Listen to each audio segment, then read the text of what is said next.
Welcome to this deep dive into one of the darkest and most unsettling tales in American history. Well, here it is. The morning fog clings to the ridges of the Blue Ridge Mountains in western North Carolina, wrapping the Adair family property in a thick, gray blanket that muffles sound and blurs the line between earth and sky. The old farmhouse stands weathered and dignified on 80 acres of ancestral land, its white paint peeling in long strips that reveal the original timber beneath, wood that has stood for nearly 130 years. The property stretches across rolling hills covered in dense hardwood forest, with a creek running through the lower valley where generations of Adair children have played and fished. This land represents more than property to the family. It embodies their history, their identity, and their connection to a way of life that is rapidly disappearing from the Appalachian region. Inside the house, the air smells of old wood, coffee brewing in an electric percolator, and the faint mustiness of decades-old furniture that no one has the heart to replace. Photographs line the walls in mismatched frames, documenting 5 generations of Adairs who have worked this land, raised their children here, and been buried in the small family cemetery on the eastern ridge. 42-year-old James Adair sits at the kitchen table, his calloused hands wrapped around a ceramic mug that bears the logo of a local hardware store that closed 15 years ago.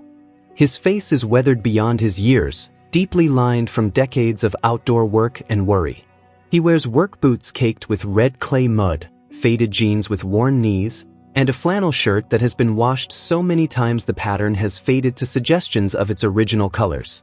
James is the eldest of 3 brothers, and for the past 6 months since their father Thomas died suddenly of a heart attack while mending fence line, he has carried the weight of managing the estate, dealing with lawyers, and trying to hold the family together through their grief.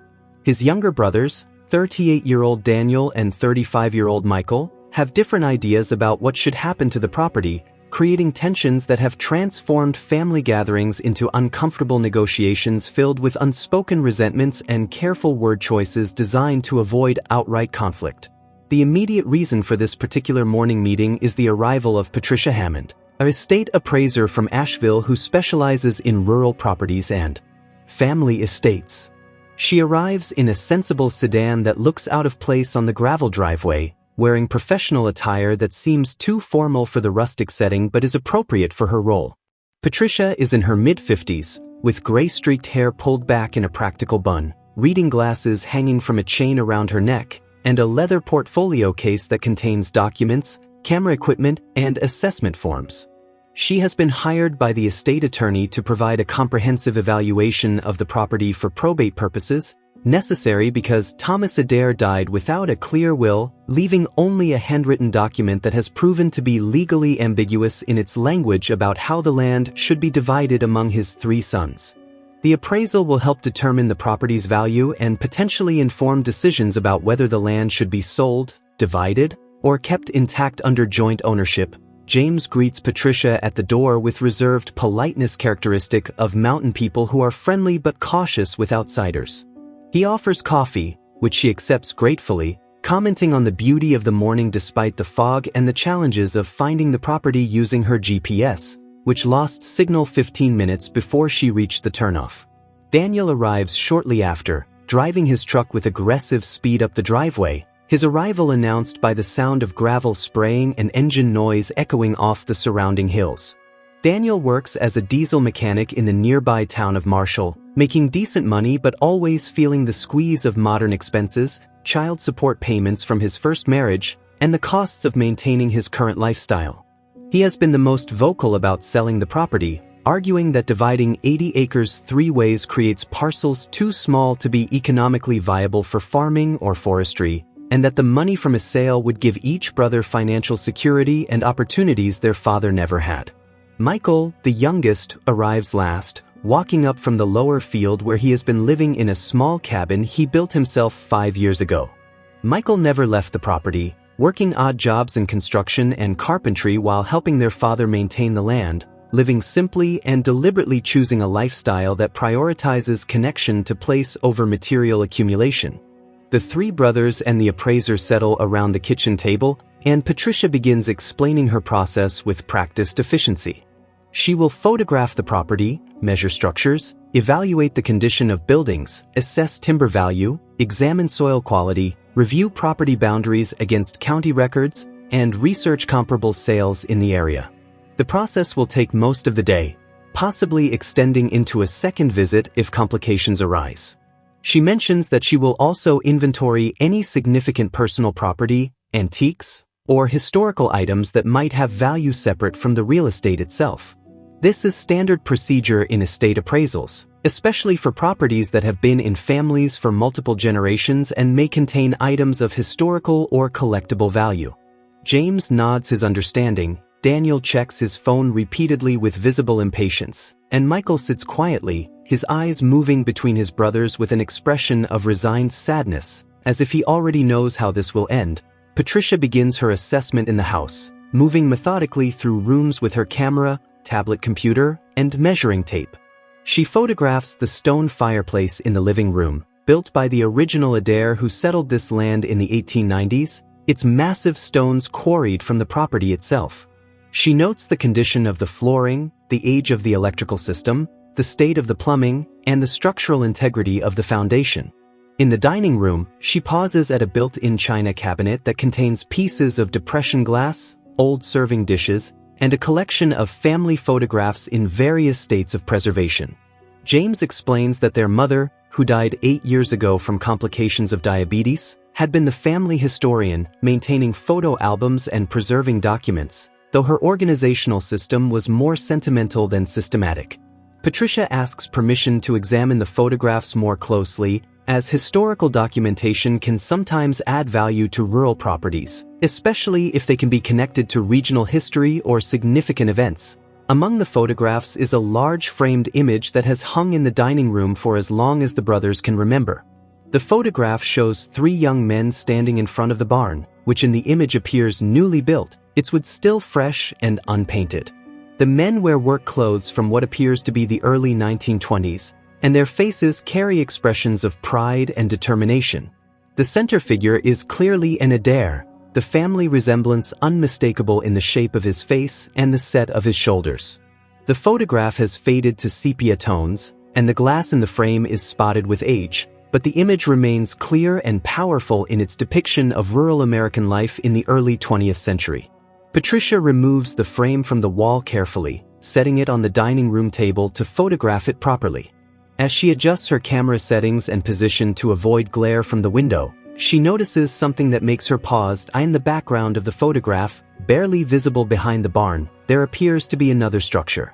Patricia removes her reading glasses and replaces them with a magnifying glass from her equipment case, leaning close to examine the detail. The structure is small, perhaps 12 feet square, constructed of the same wood as the barn but with a distinctive peaked roof and what appears to be a stone foundation. More significantly, there is marking on the side of this structure, partially obscured by shadow and the limitations of early photographic technology, but clearly visible to someone looking carefully. The marking appears to be carved or painted, consisting of what might be letters or numbers. Patricia straightens up slowly, her expression thoughtful. She asks James if he knows what the small structure in the background was, whether it still exists on the property, and what the marking might signify. James calls Daniel and Michael into the room, and the 3 brothers lean over the photograph, seeing it perhaps truly for the first time despite having passed it thousands of times throughout their lives. None of them can immediately identify the structure. James thinks it might have been a smokehouse or spring house that was torn down before they were born. Daniel suggests it could be an old storage shed. Michael, who has spent the most time exploring every corner of the property, says he has never seen any foundation or remains of such a building, though the forest has reclaimed much of the cleared land that existed a century ago, and stone foundations can disappear under decades of leaf litter and vegetation. The marking intrigues all of them, but they cannot make out clearly what it says or what it might mean. Patricia asks if she can take the photograph out of its frame to examine it more closely and potentially have it analyzed by specialists who work with historical photographs. The brothers agree, united in their curiosity about this detail they had never noticed in an image they had seen countless times. Patricia carefully removes the backing from the frame, a process that reveals the photograph is mounted on thick cardboard backing and has never been removed since it was originally framed, probably sometime in the 1920s or 30s. As she lifts the photograph free, a folded piece of paper falls from behind it, yellowed with age and brittle at the creases. The brothers freeze, and the temperature in the room seems to drop despite the morning warmth. James picks up the paper with trembling hands, unfolding it with extreme care to avoid tearing the fragile material. The paper is covered with handwriting in faded ink, the script old-fashioned and formal, written with the careful precision of someone for whom writing was an occasional and important act. The document is dated October 15, 1923, and is signed by William Adair, their grandfather's father, a man who died long before any of them were born but who exists in family stories as the one who expanded the farm and built most of the structures that still stand. The document describes the construction of a special storage building, built with particular care using the best timber from the property, with a stone foundation set deep to keep the interior dry and protected. The building was designed to house important family documents, valuable items, and according to the letter, certain items that William considered to be the true foundation of the family's future security. The marking on the building, the document explains, contains coordinates using a system that William had learned during his brief time working on surveying crews in his youth, a system that would allow the exact location to be determined even if the building itself was destroyed or concealed. William writes that he is creating this record and hiding it behind the photographs so that future generations will understand the family's true wealth and the careful planning that has gone into preserving it for them. The letter concludes with a statement that this information should be used wisely by his descendants, who will know when the time is right to retrieve what has been protected for their benefit. The kitchen fills with stunned silence as the brothers pass the letter between them, reading and rereading the words that have lain hidden behind a familiar photograph for over a century.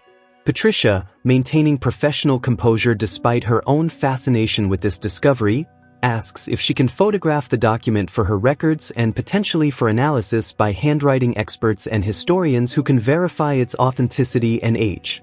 She explains that such discoveries are not uncommon in old estate appraisals, but they can have significant implications for property value and estate settlement, especially if the document suggests the existence of valuable items or documents that might still be recoverable. She also notes, with careful legal precision, that anything found based on this information would be considered part of the estate and would need to be included in the probate process and division among heirs according to North Carolina inheritance law. Daniel is the first to break the silence with excited speculation about what might be in the hidden storage building. He suggests it could contain gold coins, bonds, stock certificates, or other valuables that their great-grandfather accumulated during the prosperous 1920s before the Depression devastated the region's economy. He argues that they should immediately begin searching for the structure or its remains, using metal detectors if necessary, hiring professionals if needed. Michael responds with more caution, noting that the building might have been destroyed decades ago, its contents lost or dispersed, and that raising expectations too high will only lead to disappointment. He also points out that whatever might be found belongs to all three of them equally, and any search should be conducted jointly with clear agreements about how findings will be handled. James, as the eldest and the one who has been managing the estate, feels the weight of responsibility settling even heavier on his shoulders. He recognizes that this discovery, which should unite them in common purpose and excitement, has the potential to deepen the divisions that have been growing between the brothers since their father's death. Patricia requests permission to take the photograph and the letter to her office in Asheville, where she can scan them at high resolution and consult with colleagues who specialize in historical documentation and property research. She promises to return both items within a week and to provide a preliminary report on what can be determined about the marking in the photograph and the authenticity of the letter. She also recommends that the brothers consult with their estate attorney before undertaking any search, to ensure that any discovery is properly documented and legally protected. The brothers agree to this plan, though Daniel makes his impatience clear, arguing that every day of delay is a day when someone else could potentially discover the site or when weather and time could further compromise whatever is hidden there. James reminds him sharply that the property is still jointly owned through the estate, that none of them have the right to conduct searches without the other's knowledge and consent, and that acting unilaterally could create legal complications that would benefit no one after Patricia leaves. Promising to call within 2 days with initial findings, the brothers remain at the kitchen table, the empty frame and the space on the wall where the photograph hung serving as physical reminders of how quickly their known world has shifted. James suggests they spend the afternoon walking the property together, trying to identify where the structure in the photograph might have stood, using landmarks visible in the image as reference points. The barn still stands, though it has been repaired and modified numerous times over the decades, and its position relative to the house and the main access road has not changed. By identifying the angle from which the photograph was taken and the position of the photographer relative to the barn, they might be able to determine the approximate location of the smaller structure visible in the background. Daniel agrees enthusiastically, already mentally canceling his afternoon appointments at the garage. Michael agrees more quietly, though his expression suggests he is troubled by something he has not yet articulated. The afternoon sun burns through the morning fog, transforming the Adair property into a landscape of vivid greens and deep shadows, the kind of clear mountain light that makes distances deceptive and reveals textures invisible in overcast conditions. The three brothers stand in front of the barn, James holding a printed copy of the photograph that Patricia made before leaving, all of them trying to position themselves at approximately the angle from which the original photographer stood over a century ago.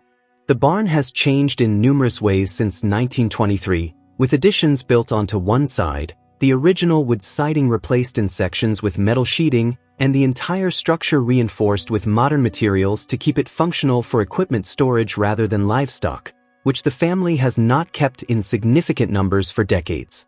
Nevertheless, the basic footprint and orientation of the barn remain unchanged, making it possible to use it as a reference point for locating other features visible in the historical photograph.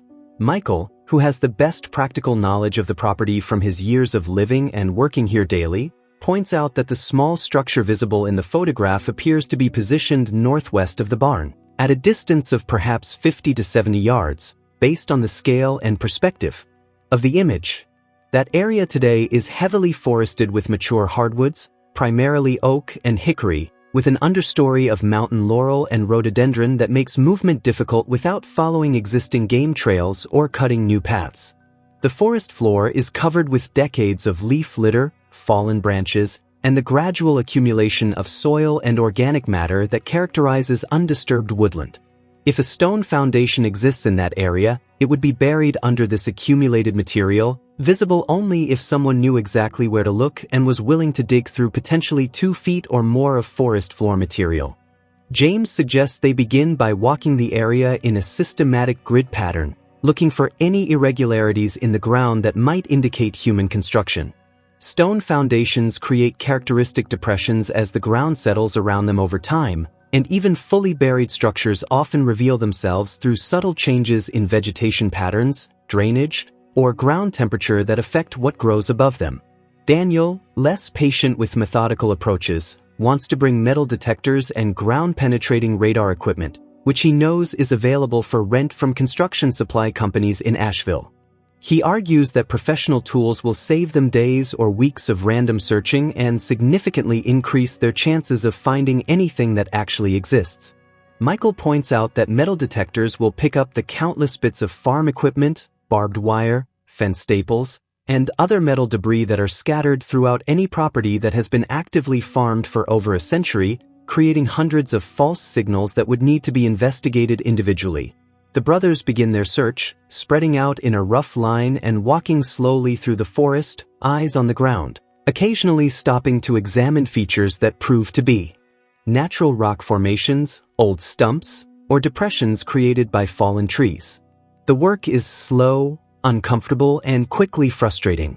The temperature rises into the low 80s, unusual for mid-September at this elevation, and the humidity typical of the southern Appalachians makes the work sweaty and exhausting. Insects buzz around them constantly, drawn by their movement and body heat, and the dense understory catches at their clothing and scratches exposed skin. After 2 hours of searching, they have found nothing but growing exhaustion and mounting irritation with each other. Daniel complains that this approach is worthless, that they need better equipment and a more scientific method. James snaps back that Daniel is welcome to pay for expensive equipment rentals himself since the estate has barely enough cash to cover property taxes and basic maintenance costs. Michael says nothing, but his body language expresses discouragement and something like sadness at watching his brothers argue. They break for water and rest in the shade near the barn, and the conversation turns inevitably to the larger question of what happens if they actually find something valuable. Daniel states his position clearly: any discovery should be sold immediately, with the proceeds divided equally among the three brothers, providing each with capital that could change their lives. He talks about how the money could allow him to open his own garage, pay off debts, and provide better for his children. He frames this as the practical and fair approach, arguing that dividing physical property or historical items would be complicated and create ongoing sources of conflict. James listens with growing frustration, finally responding that selling family artifacts or historical items feels like betraying their heritage and the intentions of their great-grandfather, who specifically preserved these things for future generations. He argues that some things have value beyond money, that connection to family history and place matters, and that their responsibility is to preserve what has been entrusted to them, not to convert everything to cash for immediate gratification. Michael, speaking for the first time in this debate, offers a third perspective that surprises both his brothers. He suggests that before they decide anything about selling or keeping whatever might be found, they should first determine what actually exists, understand its historical and personal significance, and consider whether there might be options beyond the simple binary of sell everything or keep everything. He points out that historical items might belong in museums or historical societies where they could be preserved professionally and made accessible to the public while the family retained ownership and control. He notes that valuable items could potentially be used as collateral for loans that would provide capital without requiring sale.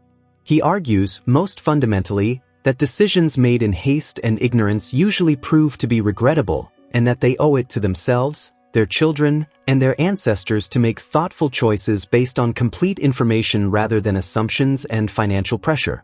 Daniel dismisses this as typical of Michael's impractical idealism, his romantic attachment to the property, and his unwillingness to face economic realities. He points out that Michael has chosen a lifestyle of voluntary simplicity, but that choice is enabled by living rent-free on family land, and that not everyone shares his values or his willingness to live marginally in pursuit of some philosophical ideal about connection to place. James finds himself agreeing with aspects of both arguments, recognizing validity in Daniel's practical concerns and in Michael's cautious thoughtfulness, while also feeling the pull of his own responsibilities and beliefs about family legacy. The conversation grows heated, with old resentments surfacing beneath the immediate disagreement, references to past conflicts and perceived slights, the accumulated weight of decades of being brothers with fundamentally different personalities, values, and visions for their lives. The arrival of a truck up the driveway interrupts their argument. The truck belongs to Marcus Reed, their father's closest friend and a man who has known the brothers since they were children. Marcus is 72 years old, retired from a career in forestry management, a lifelong resident of Madison County, and someone whose knowledge of local history, land, and families is encyclopedic. He has heard through the community network that moves at remarkable speed in rural areas that something interesting has been discovered at the Adair property, and he has come to offer help, perspective, and perhaps mediation between the brothers, whose growing conflict has not gone unnoticed among those who care about the family. Marcus greets the brothers with the casual familiarity of someone who has earned the right to speak plainly, asking what the hell they are arguing about now and noting that their father would be disappointed to see them at each other's throats before he has been gone even a year. James, Daniel, and Michael exchange glances, and without discussion they jointly decide to tell Marcus about their discovery. They show him the photograph, explain about the hidden letter, and describe their unsuccessful afternoon of searching. Marcus studies the photograph with intense concentration, holding it at different angles in the sunlight, and finally asks if he can borrow it overnight to consult his own collection of historical photographs and maps of the area. He explains that he has been collecting local history materials for decades, that he has surveyed much of this region for timber companies and knows the land perhaps better than anyone except those who own and work it daily, and that he has access to old county records, surveying documents, and aerial photographs that might provide clues about the structure's location. He also offers a suggestion that stops all three brothers.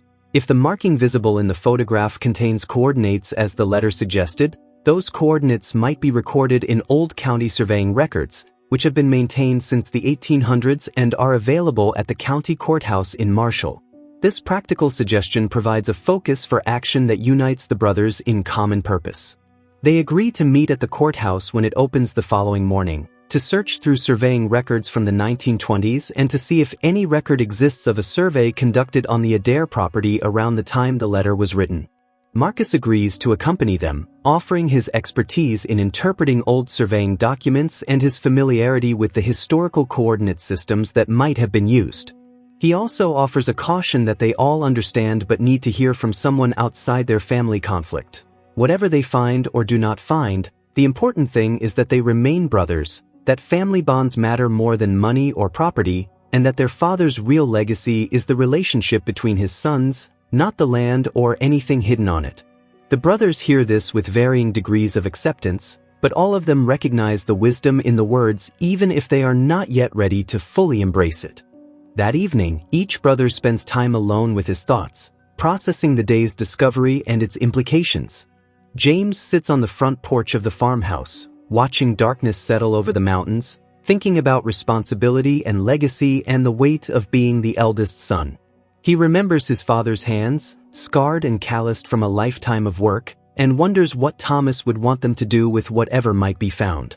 He thinks about his own children, adults now living in cities and pursuing careers that have nothing to do with farming or the mountains, and wonders if preserving family property matters to a generation that has chosen different paths.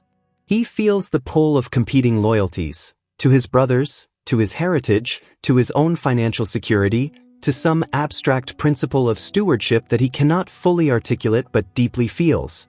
Daniel spends his evening online, researching property values in the area, calculating what 80 acres might bring if sold to developers or conservation groups, fantasizing about what he could do with his share of such a sale. He looks at pictures of the house he wishes he could buy for his children, the equipment he wishes he could afford for his business, the life he wishes he could provide. He feels resentment toward both his brothers, toward James for his assumption of authority and his moralizing about family legacy, toward Michael for his voluntary poverty and his judgment of those who want more material security. Daniel sees himself as the only realist among them, the only one willing to acknowledge that sentiment and tradition do not pay bills or create opportunities, and he resents being made to feel guilty for wanting a better life than their father had. Michael walks the property in the darkness, following paths he knows by memory and feel, listening to the night sounds of the forest and feeling the presence of all the generations who have walked this land before him. He thinks about the concept of ownership and what it means to say that someone owns land that existed for millions of years before humans arrived and will exist long after any particular family name is forgotten. He thinks about his great-great-grandfather William, who built the mysterious structure and created the hidden record, and wonders what motivated that act of preservation and secrecy. He feels sad about the growing rift between himself and his brothers, recognizing that their conflict is about more than just money or property, that it reflects fundamentally different ways of understanding what matters in life and what constitutes a life well lived. He fears that whatever is found tomorrow will make things worse rather than better, that discovery will lead to division rather than unity.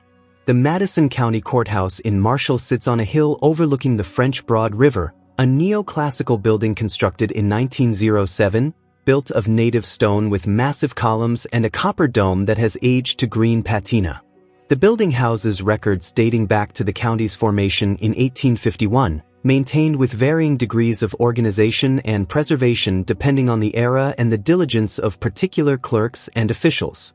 The records room occupies the basement, a space that smells of old paper, dust, and the dehumidifiers that run constantly to protect the documents from the dampness that plagues all structures near the river. James, Daniel, Michael, and Marcus arrive when the courthouse opens at 8:30 in the morning, requesting access to surveying records from the 1920s, specifically any surveys conducted on property owned by William Adair. The clerk, a woman in her 60s who has worked in the records office for over 30 years, knows Marcus and recognizes the Adair name from decades of family business conducted at the courthouse. She brings out a series of large leather-bound ledgers containing survey records, plat maps, and property descriptions from the relevant period. The records are handwritten in ink that has faded to various shades of brown, the pages brittle and fragile, requiring careful handling. Marcus demonstrates how to read the old surveying notation, explaining the systems of metes and bounds, the use of natural landmarks and human-made markers, the conventions for recording distances and bearings. The four men divide the ledgers among themselves, searching for any entry related to the Adair property, a process that requires reading through hundreds of entries describing surveys for property transfers, boundary disputes, road construction, and timber cutting rights. After nearly 2 hours of searching, Michael finds an entry dated November 3, 1923, just 3 weeks after the date on the hidden letter. The entry describes a survey conducted at the request of William Adair to document the location of a storage structure on his property, with the explicit purpose of creating a permanent record that could be used to locate the structure even if physical markers were destroyed or obscured. The entry includes a detailed description of coordinates using a meridian system based on the courthouse itself as the reference point, a common practice in that era before modern surveying methods. The coordinates are precise, including distances measured in rods and chains, bearings given in degrees from north, and elevations calculated from a benchmark near the property boundary. Most significantly, the entry includes a notation that a copy of the survey has been filed with the county and that an iron surveying pin has been placed at the location to serve as a permanent marker, buried 18 inches deep to protect it from surface disturbance. Marcus pulls out a topographic map of the Adair property, a recent map showing current contours, roads, and structures, and begins the process of translating the old coordinates into modern terms. This requires mathematical calculation, adjustment for the difference between the courthouse location then and now given reconstruction that has occurred over the decades, and correlation with known landmarks. Marcus explains each step of his process, showing his work on a legal pad, double-checking his calculations, and finally marking a point on the modern map that represents his best estimate of where the surveying pin should be located.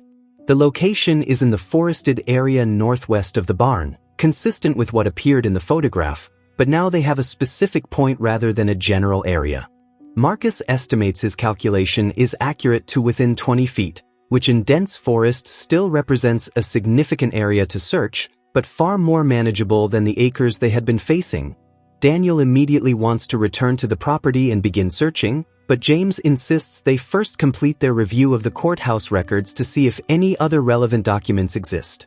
This proves to be wise, as further searching reveals a second document filed in 1946, a formal property will by William Adair recorded shortly before his death. The will is straightforward in most respects, leaving the property to his son Edward, the brother's grandfather, with the standard provisions for life estate and succession. However, the will contains a paragraph that none of the brothers had known existed, stating that certain items of special value have been preserved in a protected location on the property, that these items are to be considered separate from the general estate, and that they are to be divided equally among William's male descendants in each generation, with instructions that such division should occur when the property itself changes hands through sale or inheritance. The will specifically references the surveying record filed in 1923, directing heirs to consult that document when the appropriate time comes. This discovery fundamentally changes the legal situation. The items, whatever they are not simply part of the general estate to be divided according to standard probate procedures. William Adair specifically created a separate provision for them, indicating his belief that they had special significance and required special handling. James asks the clerk if she can make copies of both the surveying record and the will provision for their attorney to review. She agrees, explaining that the copies will take several days to produce since the original documents are too fragile to feed through modern copying equipment and must be photographed carefully page by page. She also notes, somewhat apologetically, that there will be fees for this service, though they are modest. Daniel pulls out his wallet immediately, insisting on paying the fees despite James's protest that estate funds should cover such expenses. This small gesture of generosity feels significant after the tensions of recent days, a signal that Daniel recognizes they are in this together regardless of their disagreements. Marcus drives the brothers back to the property, and they gather the equipment needed for the search: metal detectors that Daniel has purchased that morning from a pawn shop in Asheville, shovels, garden tools, a surveying tape measure, a compass, and Marcus's GPS device, which will allow them to pinpoint the location with greater accuracy than the old surveying methods could achieve. Marcus uses his calculations to guide them to the approximate area, and then begins a systematic search pattern using the metal detector while the others mark off a grid with stakes and string to ensure they cover the ground thoroughly. The process is slow and tedious, with frequent false signals requiring investigation, each one raising hopes that are disappointed when digging reveals only old horseshoes, sections of wire, or rusted agricultural implements. 3 hours into the search, as the afternoon heat reaches its peak and all of them are exhausted and beginning to doubt, the metal detector gives a sharp, clear signal that Marcus identifies as different from the previous false alarms. The signal is strong and consistent, indicating a substantial metal object buried at a depth consistent with where a surveying pin would be placed. James begins to dig carefully, first removing the accumulated leaf litter and soil with a shovel, then using hand tools as he goes deeper to avoid damaging whatever lies beneath. At approximately 20 inches below the current surface level, his trowel strikes something solid. Further careful excavation reveals an iron pin, approximately 18 inches long and 1 inch in diameter, driven into the ground and still solid despite over a century underground. The top of the pin is marked with a stamped number that matches the surveying record from the courthouse. They have found the exact location marked by William Adair in 1923. The brothers stand in silence, looking at the pin, understanding that they are now standing precisely where their great-great-grandfather stood when he created this record, standing at the threshold of discovering whatever he considered important enough to preserve and protect for future generations. Daniel breaks the silence with characteristic directness, asking what they do now. Marcus suggests they expand their search carefully around the pin, looking for the foundation of the structure that appeared in the photograph. Stone foundations, even buried ones, should be detectable by changes in soil composition, density, and drainage. Michael begins probing the ground carefully with a metal rod, feeling for the resistance that would indicate stone beneath the soil. Within minutes he finds it, a line of solid material running roughly north to south about 8 feet from the pin. Further probing reveals a rectangular pattern of stone, approximately 12 feet by 12 feet, exactly matching the size of the structure visible in the old photograph. The brothers begin the process of excavation with a mixture of excitement and anxiety, knowing that what they find in the next hours will potentially transform their understanding of their family history and possibly their relationships with each other. They dig carefully, working together more harmoniously than they have in months, united in this moment of shared purpose and curiosity. The stone foundation emerges gradually from the earth, large foundation stones laid with skill and care, positioned with the precision that characterizes old-time craftsmen who built things to last. The stones are fitted together without mortar, relying on careful selection and placement, with smaller stones driven into gaps to lock the larger stones in position. This technique produces foundations that remain stable for centuries, flexing slightly with ground movement rather than cracking like mortared foundations would. The foundation defines a square structure with walls that originally stood at least 8 feet high based on the photograph, with an entrance on the south side.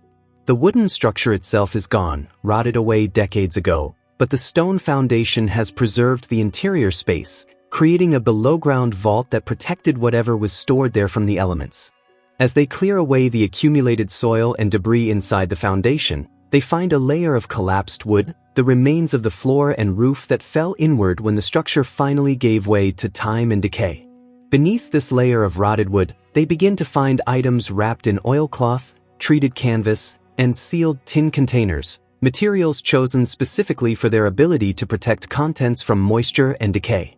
The first container James lifts from the ground is surprisingly heavy, a rectangular tin box approximately 18 inches long, 12 inches wide, and 6 inches deep, sealed with what appears to be tar or pitch around the edges to make it waterproof.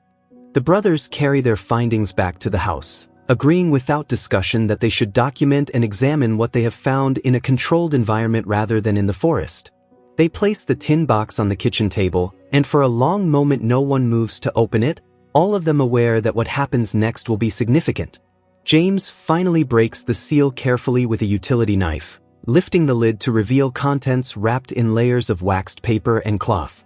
Inside are documents, hundreds of pages of paper in remarkable condition given their age, protected by the sealed container and the materials that wrap them. The documents include land deeds, survey maps, timber rights certificates, and correspondence dating from the late 1800s through the early 1920s.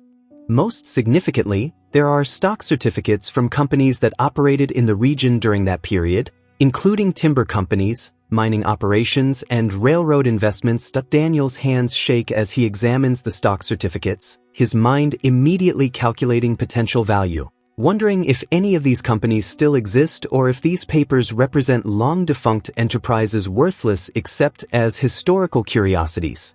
Marcus cautions against premature excitement, noting that many companies from that era went bankrupt during the Depression or were absorbed by larger corporations, and that determining current value will require research by financial historians and specialists in historical securities.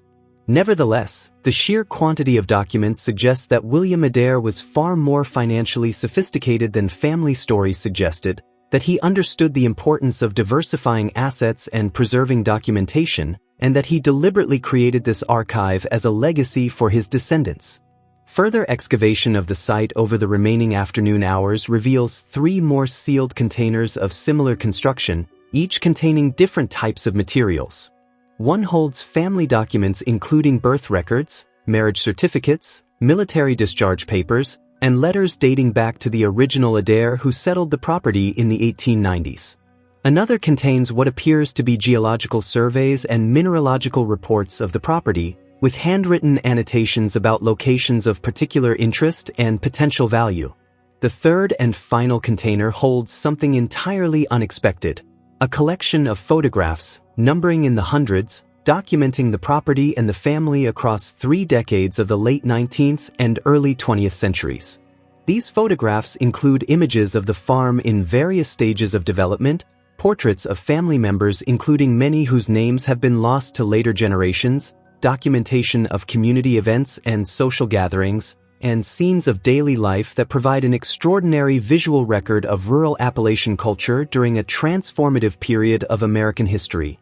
Marcus, whose interest in local history has given him knowledge of historical values and markets, explains that collections like this are extraordinarily rare and valuable, not necessarily in financial terms although there is a market for such materials, but in historical and cultural terms. These photographs document a specific time, place, and way of life that has largely disappeared, and they do so from the perspective of the people who lived it rather than from outside observers. Academic historians, museums, and cultural institutions would be intensely interested in such a collection. Marcus also notes something that the brothers might not have considered, that their great-great-grandfather William was not simply hiding valuables but was creating a time capsule, deliberately preserving a record of his family, his property, and his era for future generations to discover and understand. As evening settles over the property, the brothers and Marcus sit on the front porch, surrounded by the sealed containers and their contents spread out for examination, trying to process what they have discovered and what it means. The financial value remains uncertain, requiring expert appraisal and research, but clearly there is value in the historical documents, the stock certificates if any remain valid, and the photograph collection. More significantly, they have discovered a family history far richer and more complex than they knew, evidence that their ancestors were thoughtful, sophisticated, and deeply concerned with preserving their legacy for descendants they would never meet. The hidden structure was not simply a hiding place for valuables but a deliberate act of communication across generations, a message from the past intended to shape the future. The week following the discovery becomes a blur of activity, phone calls, consultations with experts, and mounting complexity as the brothers work to understand exactly what they have found and what should be done with it. Patricia Hammond, the estate appraiser, returns to examine the materials and provides preliminary valuations that confirm significant value in the collection. She brings with her a colleague who specializes in historical securities, who explains that several of the stock certificates represent shares in companies that were acquired by larger corporations over the decades, and that while the original companies no longer exist, the shares may have value as claims against the successor corporations, though establishing such claims will require extensive legal research and documentation. The process could take years and there is no guarantee of success, but the potential value justifies the effort. A second expert, a professor of Appalachian history from the University of North Carolina at Asheville, comes to examine the photograph collection and the family documents. She spends an entire day carefully reviewing the materials, making detailed notes, and periodically exclaiming with delight at particular images or documents. She explains that this collection fills significant gaps in the historical record of Madison County and the broader Appalachian region during a period of dramatic economic and social change. She asks if the brothers would consider donating or loaning the materials to the university archives, where they could be properly preserved, digitized, and made available to researchers while remaining the property of the family. She mentions the possibility of grants to support the preservation work and the creation of exhibitions that would bring attention to the family's contribution to historical knowledge. For Michael, who has been most concerned about preserving family legacy while respecting historical significance, this option feels like an answer to a question he had not known how to ask. Daniel, however, remains focused on the financial implications and the immediate question of what the family will do with the property itself. The discovery has not changed his fundamental position that the land should be sold, though he now acknowledges that the process will be more complex than he initially thought and will need to account for the historical materials and any financial assets that might be recovered through the stock certificates. He argues that the brothers should engage a lawyer to pursue claims related to the historical securities while simultaneously moving forward with property sale, using the proceeds to provide each brother with capital to pursue their individual goals and interests. He presents this as the practical and fair solution, one that respects their different priorities while ensuring that each receives equal benefit from their inheritance. James finds himself torn between competing values and loyalties. The discovery of the hidden materials has deepened his appreciation for the property's historical significance and his sense of responsibility as a custodian of family legacy. At the same time, he recognizes the financial pressures facing all three brothers, the legitimate need for capital to address present challenges and create future opportunities, and the reality that maintaining the property requires resources that the estate does not have. He has spent hours reviewing the family documents found in the hidden containers, reading letters written by ancestors he never knew, studying photographs of the farm in earlier eras, and feeling the weight of continuity and connection that comes from understanding oneself as part of a multigenerational story. He wants to preserve this, to honor what his forebears created and maintained, but he does not know how to do so in a way that is fair to his brothers and realistic about their circumstances. Michael, who has been quietest during the week of consultations and evaluations, finally asks his brothers to walk the property with him, to see it not as a commodity to be valued and sold but as a place with intrinsic meaning beyond economic calculations. They walk together through the forest where they found the hidden foundation, along the creek where they played as children, past the family cemetery where 5 generations of Adairs are buried under simple stones, up to the ridge where the view opens to show mile after mile of mountain ridges fading to blue in the distance. Michael talks about the concept of stewardship, the idea that ownership is less about rights than about responsibilities, that those who inherit land and property from previous generations hold it in trust not only for themselves but for those who will come after. He acknowledges that this is an old-fashioned and perhaps impractical view, that modern life demands different priorities and values, but he asks his brothers to consider whether there might be a way to honor both the practical needs of the present and the obligations to past and future. This conversation, taking place over several hours as they traverse the property, marks a turning point in the brothers'